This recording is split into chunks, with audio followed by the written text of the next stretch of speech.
This is the proven framework I've come up with for being a service dog specialist. So today, going from dog trainer to service dog trainer. Um, so thank you everyone for attending. I greatly appreciate you. So this is for you if you have experience with training dogs and working with clients. You want to work to feel more meaningful and sustainable, and you want to learn how to work ethically with disabled handlers with a clear framework. Not for you if you're just after shortcuts instead of real change. Anyone who's been a dog trainer for any length of time should know that training a dog takes time, training humans takes time. My goal is to help make it a smoother and everyone work better together so that things do go faster, but there are no shortcuts in life. So what you'll learn today, how to specialize without renting or owning a facility. If you have one, great, but you don't need one in order to do this. The Handler First framework I use to coach disabled teams, and how to attract long-term service dog clients who truly value your work. So let me properly introduce myself. My name is Griffin Danvers. I started training horses as a kid and helped my friends with their dogs. Ironically, I was able to train more of my friends' dogs than my own golden retriever at the time. But I was simply following my love for animals, and I really didn't know that one day I would need a service dog myself. Um, so when everything fell apart is kind of around when I was 16. I had brain surgery. It forced me to rest for a year, and the doctor that did my brain surgery said I wouldn't live past 30. I'm 37, so I made it 7 years past my expected expiration date, but due to multiple disabilities, I probably won't live as long as everybody else. So my goal right now is to help pass on the information I've learned from almost the last 20 years, and help the next generation of trainers help disabled people and be service dog trainers. So in my journey, I was looking for it's something that I could do after brain surgery and then three knee surgeries during college. I tried many jobs, but my body just couldn't keep up. I missed dogs, so I volunteered and learned service and therapy work at a school in Maryland for service dogs and therapy dogs. Um, Ironically, at that point, I still thought I was relatively normal, and I say normal because that's a buzzword. Everything's a spectrum. There is no actual normal. We all live different lives, but in medical terms, normal or able, until pretty much boss after boss said, "You're good at what you do, but you can't do enough of it. Like you're taking too many days off. Whatever it was." So they liked my work ethic, but my body just couldn't keep up. And so there was this moment with Jake that made me finally face my disabilities. Jake actually was rescued by one of the people at the school I was talking about in Maryland, and they rescued him as a pet. And I took him home as a pet. And when I first met him, he was a shaking, crying, peeing mess. He had been severely abused. His tail was cut off because he was too stupid to learn. How a border collie is too stupid to learn is beyond me. And so I really didn't plan on him being a service dog. I planned on him being a pet, but I had worked on rehabbing him through his fears and getting him to a comfortable level with life, and he became very level-headed and worked through everything that he had issues with. And there was a day where I was sitting on the couch and I was in so much pain, and I was reaching for the remote, and I just could not get it. I couldn't get it to save my life. I couldn't reach that far. And Jake, he reached over and grabbed the remote, and then he brought it to me.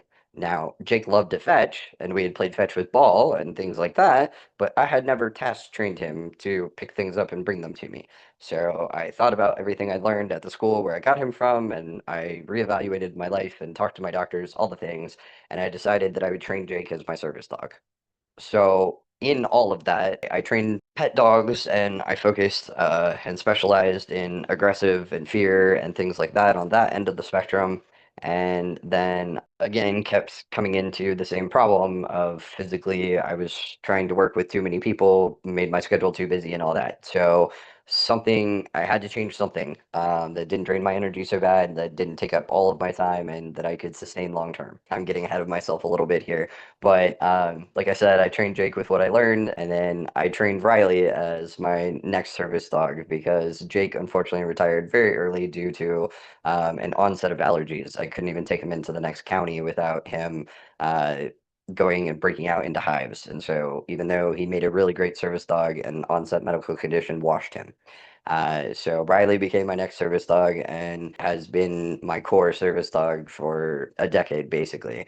Um, After training Riley and everything, we started working closely with more disabled teams because when I was working for this other training facility, we were supposed to refer out service work. And so I ended up having a lot of people coming to where I was training and saying, I'm trying to train my own service dog. And as an employee there, I'm supposed to refer them out. And so I talked to my boss and ended up referring them out to myself outside of it because it wasn't conflicting.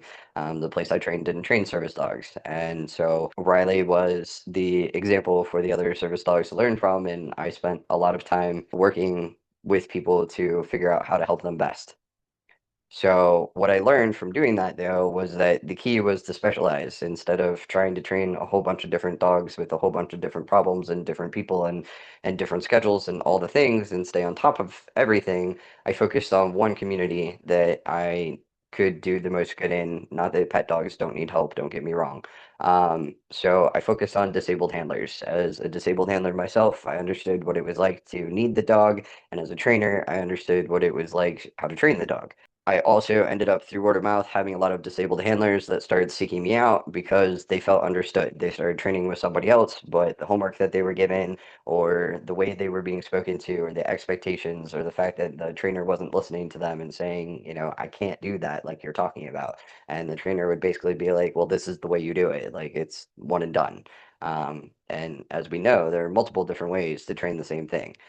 So a lot of handlers started seeking me out because I understood what it was like to be on both sides.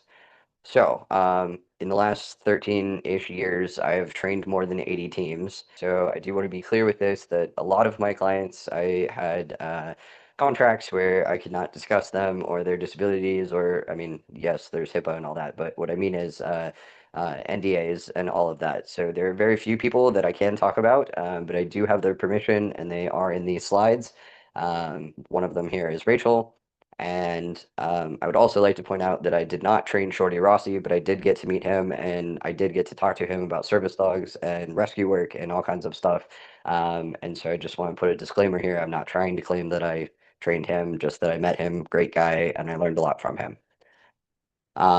So if I can do this with my body and my limits, you can do it with your skills and your experience. So I did it using the same framework, handler first framework, that I'll walk you through today. All right, so why move from dog trainer to service dog specialist? I talked a little bit about this before, but there are several differences. A dog trainer competes with many, and this is more so on the business side of things. You compete with many other trainers in a crowded market. It's hard to stand out. Limited income focuses on obedience or behavior problems. Generally speaking, it's short-term clients and constant turnover. A lot of people, in my experience, basically want help with XYZ, and once they've accomplished that, their dog is trained well enough. Most people do not. Um, Trained to say the standard where you could go to an AKC or UKC obedience and pass. So generally speaking, they're short-term clients and consistent turnover and little to no training on disability access laws or handler support as a dog trainer. Whereas a service dog specialist or very few trainers have this skill. The world really needs more of us. Really, really needs more of us.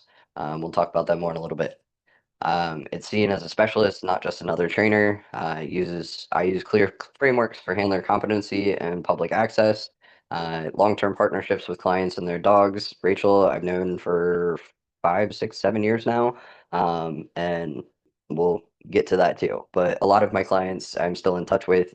I still answer questions with, or they come back to me when they're training their next dog, etc. Not to mention training the dog itself. On average, it takes about 2 years to train a service dog. Now, that does depend on the age of the dog, the breed of the dog, the type of personality the dog has. There's lots of factors, but the average is about 2 years to train a service dog. So you have someone working with you for more than a 6 week class or something like that. And your work directly impacts daily life and brings deep purpose. So as I said, there's a growing need for service dog specialists. A couple of the many reasons are people are living longer, and even though we have multiple different medications, those medications come with side effects and it also getting older comes with dependency on other people, and service dogs allow us to keep some of our independence. Another big part of that is COVID and long COVID, especially. There are a lot of people that are suffering long-term effects from COVID, which has taken even the younger able population and turned them into disabled population. So we, over the last, it's 2025 now, so within the last, 5 years, we've had a significant increase in the disabled population since before, on top of people living longer. And this is true in the United States as well as worldwide. Um, Wait list, if people go to an organization for a quality service dog, are often 3 to 5 years, even after acceptance. So with a lot of schools, you have to put it in the application, then they have to approve you, and then you're on a waiting list for a dog that matches you and what you need, and when a dog is available versus the people that applied before you. Many disabled handlers are told if they want a dog sooner that they'll have to owner train, and a lot of them don't have the support to do that. Most cities have very few trainers who truly understand disability, which I touched on earlier. But not everyone becomes a service dog specialist because some trainers just prefer to say general dog training, and that's okay. Pet dogs need you too. Some don't want to learn disability in the human side of service work, and some aren't ready to leave their comfort zone and specialize. So just as a visual representation, comfort zone here, fear zone, learning zone, growth zone, okay? So here's what you'll learn next.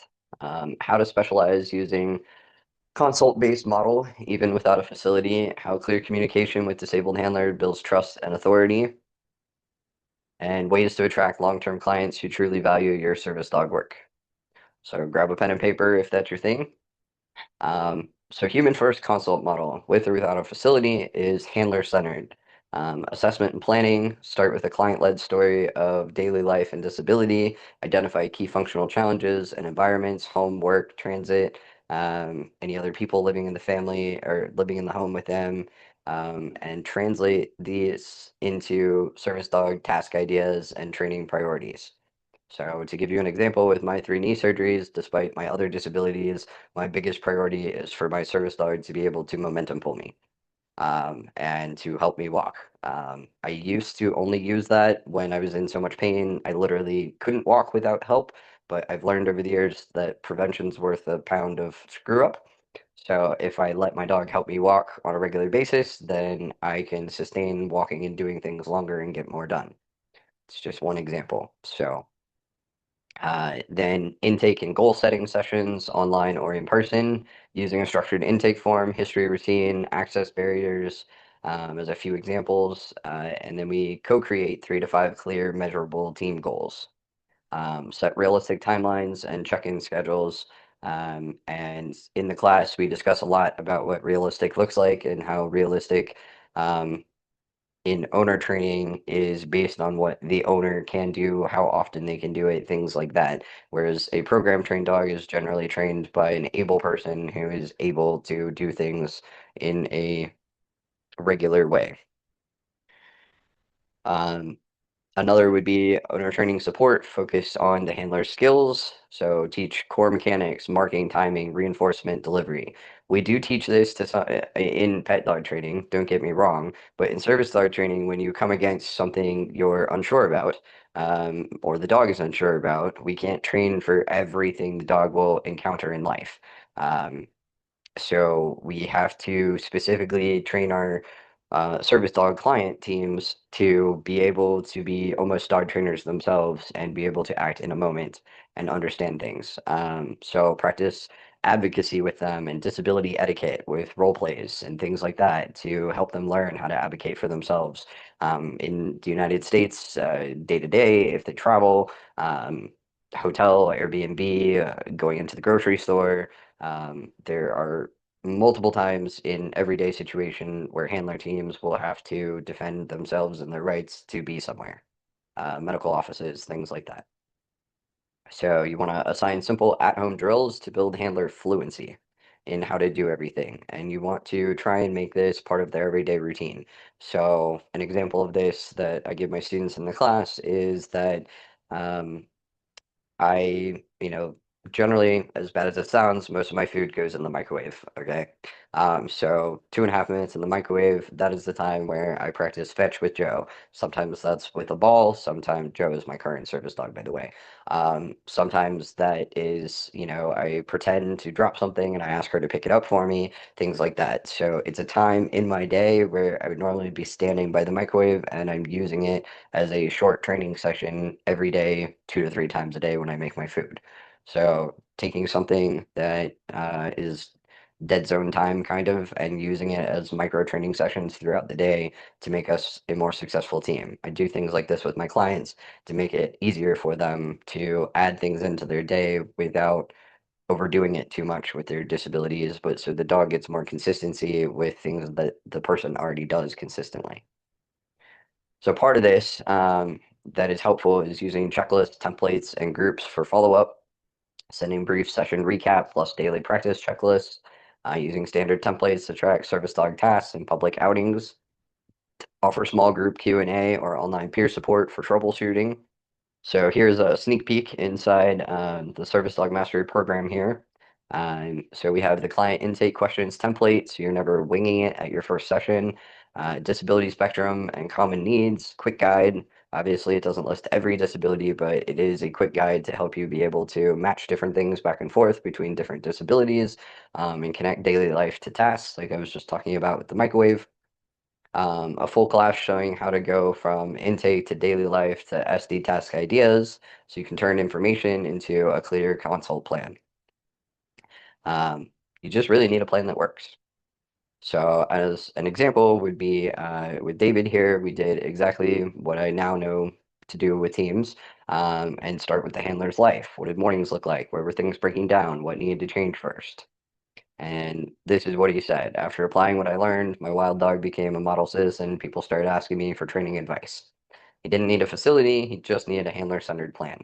All right, so now that we got the first part out of the way, it's time to move on to our next part. Get out of my way, Zoom. Clear communication, steps that build trust with disabled handlers. So why your communication and your energy is so important with service dog teams. So kind of a quick trainer recap here, but what dogs actually respond to. Now, earlier in the slides, you saw pictures of me when I introduced myself of being a kid. I was born female and transitioned into being male about 5, 6 years ago. So normally this wouldn't be something I would bring up in a professional setting. It's my personal life, whatever. The reason I bring it up though is because I have had the opportunity to live as a female handler and trainer, as well as a male handler and trainer. And I have seen the effects that it has had on my clients as well as myself and the different ways that I was treated in the different positions and things like that. And so a lot of what I have put together for this communication is to bridge that gap. So, women in many teams that I've coached are often a little bit softer or, naturally have squeakier voices, which tend to be more exciting to the dogs and things like that. Women tend to be more nurturing. There's the stereotype where if you have children, the mom knows the doctor's name of the kids, the teacher's name, the friends' names, birthdays and all that kind of stuff, and the dad generally doesn't. And so women tend to have that more those different pieces in mind and playful energy. So dogs tend to want to play with them more, but in my experience, the dogs don't listen to them quite as well with most female clients. And then when it comes to male handlers, they already have a naturally deeper voice, and they tend to use that more in charge attitude, energy with a firmer tone, but they tend to be less rewarding with the dogs, less playful with the dogs, less willing to, either give a good pat or a treat or throw a ball or whatever. They just want the dog to do what they tell them to do and to go on. And they don't in pet dog training at least, a lot of the men, when I was seen as a female trainer, would think that it was their wife or their girlfriend was the problem. The dog listened just fine to them. Or if it was the guy that came to me for training, he would come to me and pay me for training, but then he wouldn't listen to half of what I said as a female trainer. Now, part of that is over the years me learning to, be a leader and all of that that we all go through as we become trainers or any profession that puts you in a management, so to speak, position. But also part of that is the what I found socially so interesting is once I was seen as a man by the rest of the world, men believed me immediately all of a sudden. They would come to me for training, I would tell them to do something, and they would actually believe me instead of go, oh no, it's not me, it's the dog, it's my wife, it's whatever. They would go, oh, I need to change. Now, I'm not trying to be stereotypically mean to either sex or anyone in between. I'm merely saying that these are some of the stereotypes that I have found repeatedly in the past almost 20 years of what has happened. And my transition and seeing it from both sides, now men listen to me more, but women who have all these details about when the dog gets fed and the house routine and the all the things, they don't open up to me as much as they did before because now I'm a man and I become part of that. I need to build trust because I could be a possible threat. And being raised as a woman, I completely understand that. But I do feel the lack of information. So when I have female clients now, I specifically talk to them about that, and that I need that information in order to help them best, especially as service dog clients. Um, so. As I said, I've trained on the softer voice woman trainer side and as the in charge, male trainer side. Instead of having to force my voice deeper, it now comes out naturally deeper, which makes my life a little easier in the dog training world on that point. It's the same skills. I'm the exact same person. Yes, I've learned and grown over the years, but I still teach the same things, just improved with time. But I get different reactions from dogs and handlers. And like I said, women opened up to me more before, and now men trust me more right off the bat. So part of what I have done with this program is I've connected the dots. I saw how voice, body language, and social habits, and by social habits I mean social habits and conditioning that we have just as growing up, in simple terms as one gender or the other. And it shapes every session. So most handlers were never taught how to be both clear and rewarding. Most lean towards one or the other. Um, and on top of that, a lot of them don't necessarily feel safe with their trainer. And so it's really important that if you're going to help them, that you build that safety and that bond with them. I'm not saying be unprofessional. I'm saying it's part of the profession to understand them and have them understand you a little bit and to be able to connect with them, so that you can actually really help them. And this is a big difference between program dogs. Program dogs are really trained to do the task, and don't get me wrong, they can do a really good job. I'm not trying to say programs aren't a good thing, but one of the biggest differences between program and owner training is that program, the dog is trained and then given to someone that it hopefully matches with. Owner training, the dog is trained by the owner and they're bonding as they're training and going. So I started changing how I talk to handlers, slower, not because they're stupid, but because I talk really fast. And even now, I'm trying to talk slower, um, clearer, and with explicit consent and check-ins, because this is really important. As disabled people, we're constantly trying to meet the world's expectations that able-bodied people can do things. And we tend to have a lot of doctor's appointments, and if we work, we have the work commitments too, and we generally have a uh, being disabled means that you have less of an ability to do something to a significant point that affects your daily life. And so when you're trying to meet all those expectations and you know it's really important for your dog to be trained, that as a disabled handler, you're more likely to push yourself and say, yes, I can meet you for class, or yes, I can do this homework or whatever.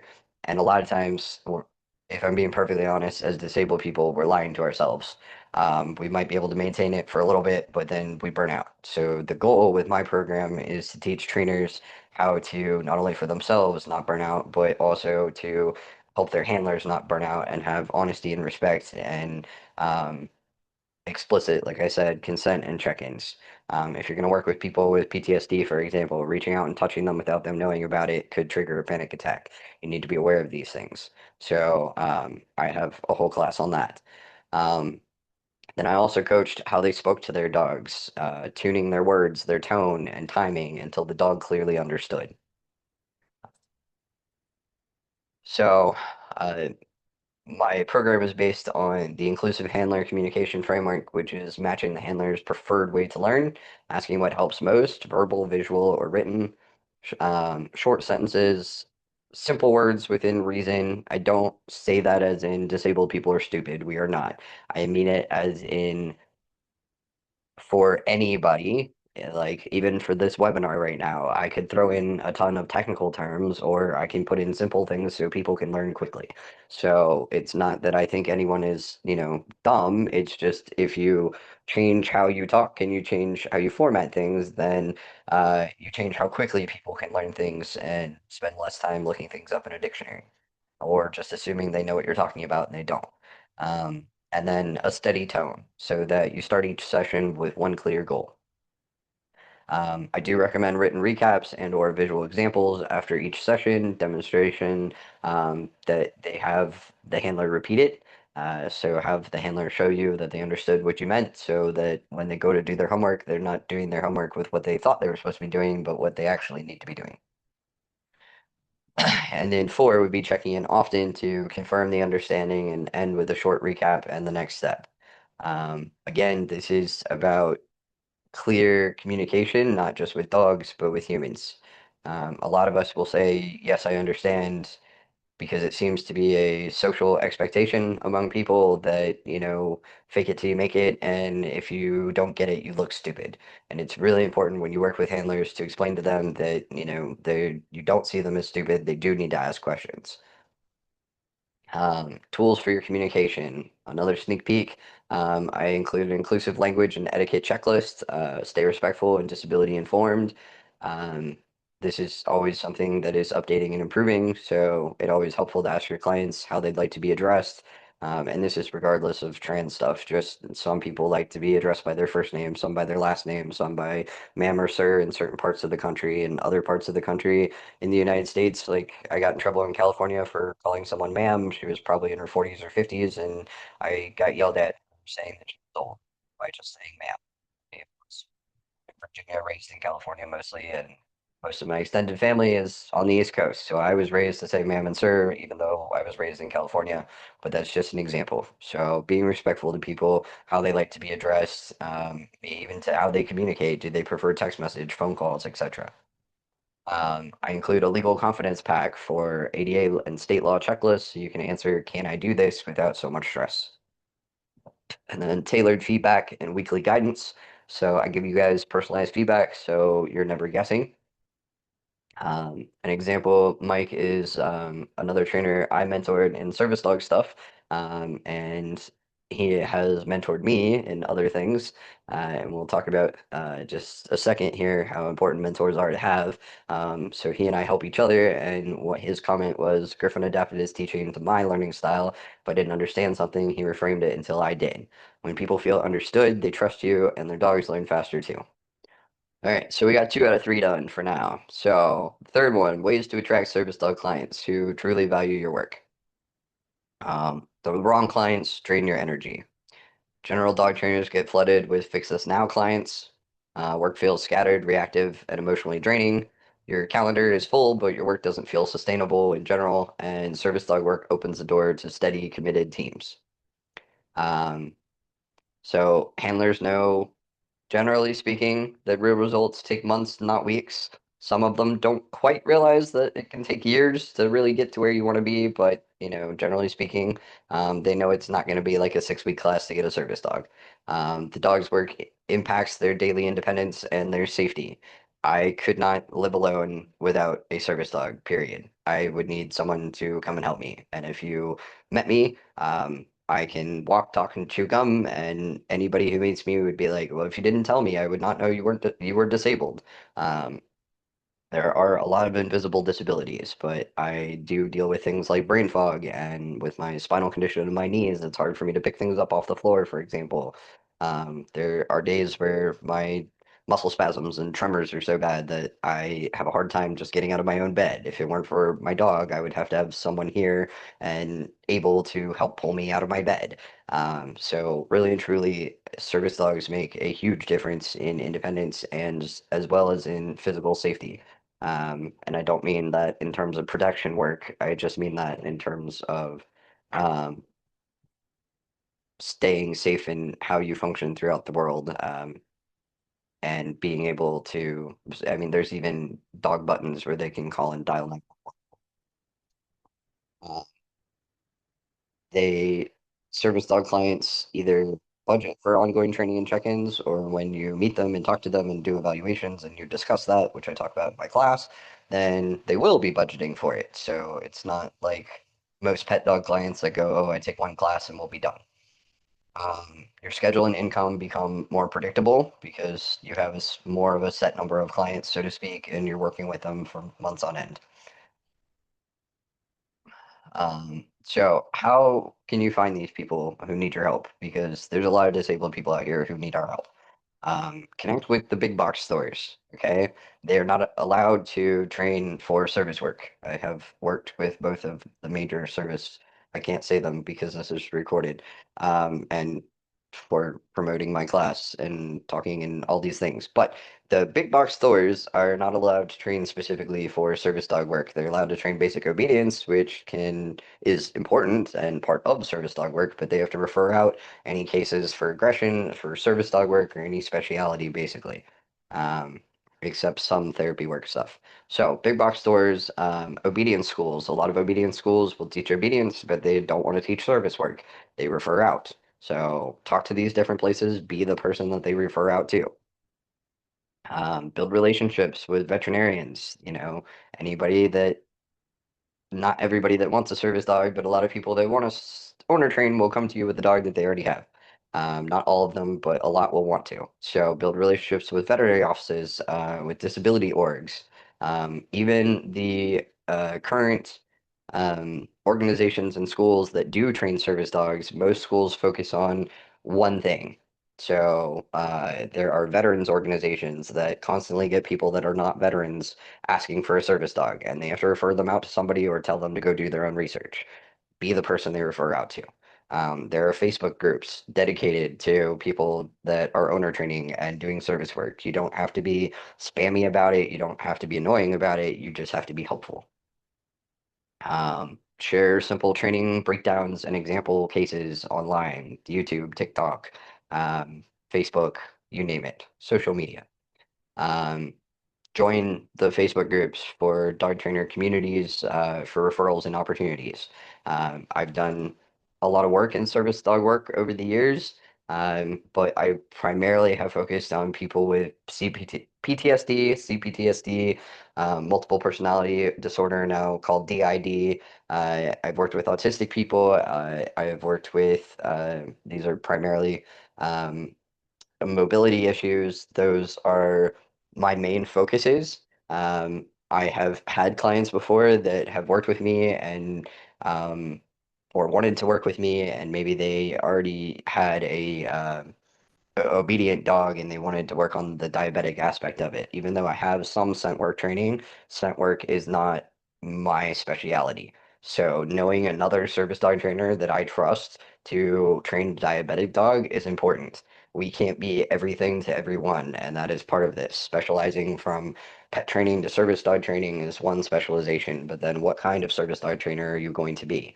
And so it's important to have a network of trainers that have different strengths than you do, and their weaknesses might be your strength, and, not gatekeep, but be a community and everybody helps everybody. I promise you there's enough disabled people to go around. There is more than enough.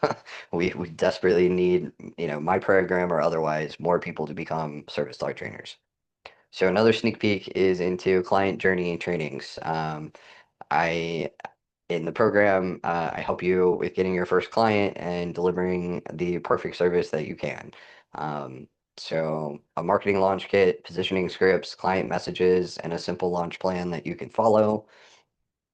I also offer a specialist circle community, which is 6 months of mentors and peers, so you're never doing this alone. So, what does a committed service dog team look like? So, Sean started with an 8-month-old rescue who was overwhelming in daily life. Didn't ask for a quick fix, agreed to a structured plan and homework, session after session, kept practicing and adjusting. I really believe we couldn't have been able to keep Dino without the training we received from Griffin. We are much more capable dog parents now. And man, Dino was a wild one, but he's a good boy now. So these are the clients that your practice is built for. All right, so those are the three main things that I wanted to talk about today. What you've learned so far is the opportunity to become a service dog specialist is high demand, low competition, and a sustainable niche. It's a human first consult model you can use with or without a facility, assessment planning and handler support, inclusive handler communication, steps that earn trust, and ways to attract long-term service dog clients who value your work. One of the other things that I really focus on in this program is I'll talk about with you guys as a little kind of bonus thing in here is what if you're having a problem with a team you can't figure out? And this is where we've all had this. You know, you hit a wall, even in pet training. Eventually, you run into a problem with the team that you just can't figure out. You try everything you know, but something still feels off. Um, Reaching out for guidance is important. So with Riley, for example, um, I was now I would consider myself a balanced trainer. But I was originally taught positive only training and that multiple tools were bad and whatnot, as opposed to how you use them, and how the dog perceives them, which is the most important part. And so I wasn't communicating very well with Riley when we first started. He's not a stupid dog, but he's also not a border collie. He didn't just pick things up even if I didn't quite do it right. So reached out to mentors and other service dog professionals for guidance. And again, this was very early in my career, but it's a good example of each one gave me a new way to look at the handler, myself, the dog, and the disability needs. And with that help, Riley became my ride or died, rock solid. He's traveled all over planes, trains. He did therapy work. He did for other people. We've done seminars together. We did education in schools. We went to all kinds of things. And he also did classes with me with different handlers and demoed and um, was a sport dog as well and titled in weight pull in multiple different divisions and organizations. So here's an example of me carrying him to the track for weight pull. But basically, my point is with mentors, I got ahead of myself, wrong, not allowed. Mentors help me sort through myths from reality and keep me learning from for my client's safety as well as my own. And still to this day, 20 years later, yes, I'm a teacher. Yes, I'm passing down the skills that I've learned over the years, but I'm still learning from other people. I'm still taking in new information, new tools, new guidance.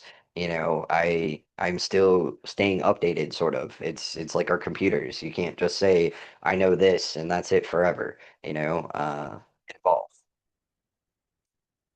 So from my mentors to my communities, I realized that service dog work is about adapting to the dog handler team in front of you, not necessarily having a strict program. Now, that's not to say you don't have structure. I like to talk about it as scaffolding because if you think about construction, that scaffolding that you're doing can either build a whole building or the scaffolding could be like you've seen painters that have scaffolding and they go up and they're painting a certain part and they move the scaffolding over. When you have the structure of scaffolding, it is changeable to your needs while keeping you on track to your final goal. When you have just a set structure of this is exactly how I train and I don't do anything outside of it, you limit what the people can learn and what the people can do. And when it comes to disabled people that have varying disabilities with varying different um, effects on them, it's important that you have flexibility in how and what you teach and when. Community is important. It keeps us growing and it keeps us serving more teams. So this is why having a mentor matters. A mentor shortens your learning curve with service dog teams. It helps you avoid ethical and legal mistakes. It gives you a real world example with disabled handlers, myself, my clients. with their permission, as I said. Guidance keeps you focused, confident, and supported. You don't have to figure this out all by yourself. The impact of becoming a service dog specialist is, as you can see, this is just one post. And if you scroll through all of those things, you can see how many comments there are mentioning years of nonprofit wait lists. Many want to pay or do owner training with support. Some breeders will offer a dog out of a litter, or several dogs out of different litters over the years and donate them. But then people that get the dog donated to them now need to find a trainer, or they try and do it themselves on YouTube. And YouTube is a great resource, but when you have too many different inputs, you don't really have much consistency. And as dog trainers, we know dogs need consistency as well as still new and interesting things. And obviously, I'm generalizing here a little bit, but so over 20 programs are named in this example, and still not enough trainers, because in this particular one, people commented and came up with 20 different programs. And in those 20 different programs, the original poster either didn't live close enough to the program, didn't qualify for the program, or et cetera, et cetera. So, they put something out asking for help, and a ton of people tried to help, and still there was nothing that was there to help them. And as disabled people, we face this a lot. Okay. And so I promise you, there are plenty of people to support your work, no matter where you live in the United States or anywhere in the world, pretty much. There's a clear gap for ethical service dog specialists in our world. So, Rachel, that I mentioned earlier, is one of those examples. She couldn't get a service dog.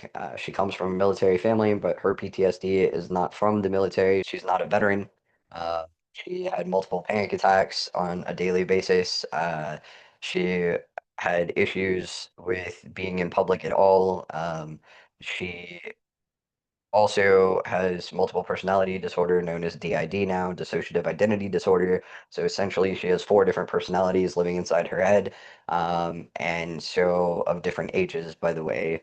Two of them are children and two of them are adults. And so going out in public meant carrying an entire, like, school book bag that had sensory things in it, that had a whole huge thing of different medications that she would take for different things. She had, activities to do in the book bag, so if she got overwhelmed, she could do the activity.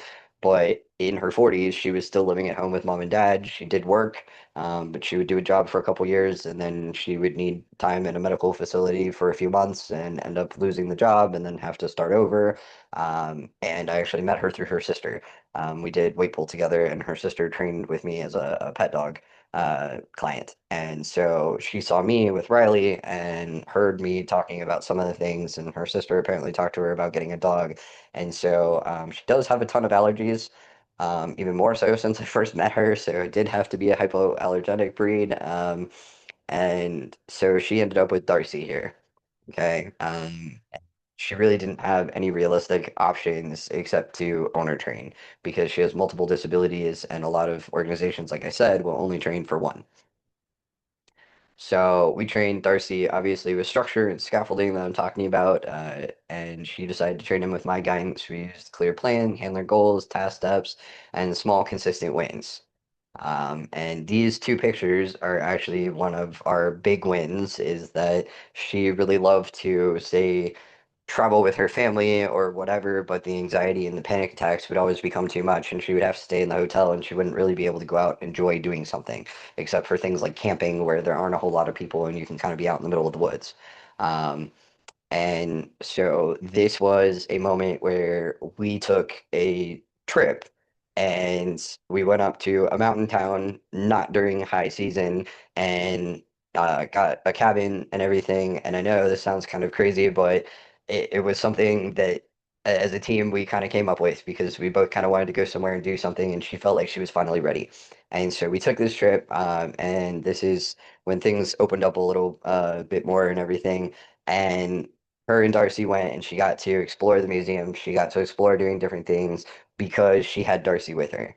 And that big backpack that you see on there, she didn't have to dive into that backpack for any of those activities. She didn't have to dive into it for her emergency medication. This was the first trip she got to go on where she got to enjoy and go and explore and live her life because of that dog.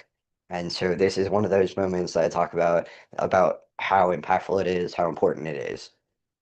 And this is Riley and Darcy, who also became best friends because, service dogs get break time too. So they got to go run and play in the field together because the place we rented, we did rent away kind of from town. So, like I said, she lived at home before, and now she gets to go out again. She found work that has been stable for the last several years. She started competing in weight pull and in rally, as well as in show, in AKC and Iron Dog, excuse me, UKC and Iron Dog. Um, and she started winning awards. She ended up going out and dating once she had Darcy. She's married now. They live in their own apartment. And she's training her next service dog with the same structure. A few new additions because her allergies have increased to almost everything under the sun. So she's training some things with me to keep herself accountable and remember some of the things she might have forgotten from, 6 years ago when Darcy was younger. And then she's also working with another trainer that specializes in scent work so that she can make sure the dog detects truly if she even goes into a restaurant where they have certain spices, she will immediately start having a allergic reaction. So the dog is being trained to be able to just like step inside the facility and smell and see if it's okay for her to walk inside the facility. Um, so this is what I mean by community mentorship and the impact that you can have to help people. And Rachel is my all-in-one example of that. I really admire her. She has many more disabilities than I do, and she's doing amazing. Um, I'm super proud of her, and I am uh, just, yeah, I'm sorry. I'm very proud of her. Um, so, like I said, she still trains with me years later. Clear plan, ongoing support. We long-term client, and truthfully, we've become friends over the years. Um, so that's the difference you can make as a service dog specialist. Um, but not everyone is willing to put in the effort to become a service dog specialist. It does take a lot of, training and time. Anything you learn that's new. Only a few are willing to learn a new human-centered method. Most trainers stay where they feel comfortable. So the comfort zone trap that we talked about earlier, if you're in it, nothing grows in the comfort zone. Just staying with pet clients does feel safe, but your skills and impact stay limited there to that zone. Um, so outside is where growth begins, and growth starts when you step into specialty work, and that's where real professional progression begins. And even if you want to teach service dogs as well as pet dogs, the things you can learn about service dog work can improve your pet dog work. So new results need new actions. If you want different clients and deeper impact, you can keep using the same model. This is your moment to step up. So would you like to see the path to becoming a service dog specialist?